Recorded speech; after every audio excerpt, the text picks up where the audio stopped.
The mayor held a briefing to clarify between the three measures concerning marijuana that Long Beach voters will be voting on this November.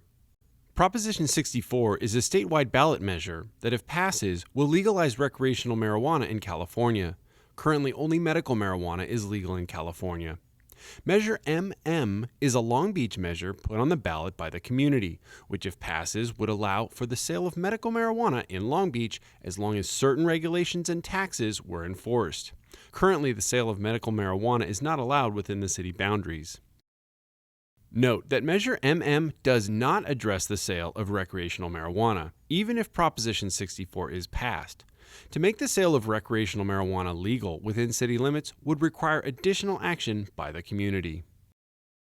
The last measure, MA, is one the mayor and city council have placed on the ballot, asking voters that if any type of marijuana is sold in the city, that it be taxed at a higher rate than the one called for in Measure MM. So Measure MA in a nutshell is a tax measure only, and it sets tax rates for both medicinal, which we know already is happening, and recreational, if recreational is approved by voters in the statewide measure.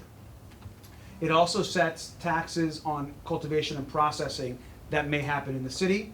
What Measure MA does not do is determine if medical and recreational marijuana should be allowed in Long Beach.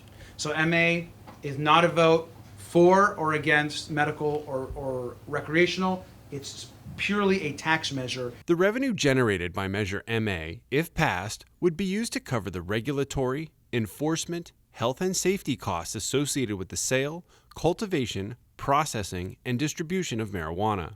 It's only those purchasing marijuana at a dispensary and or marijuana businesses would pay the tax. And so essentially the only folks being taxed are those that are purchasing the marijuana and the marijuana businesses themselves. No one else in the population would pay the tax. To get an analysis on the city's ballot measure, visit longbeach.gov/city clerk under Elections.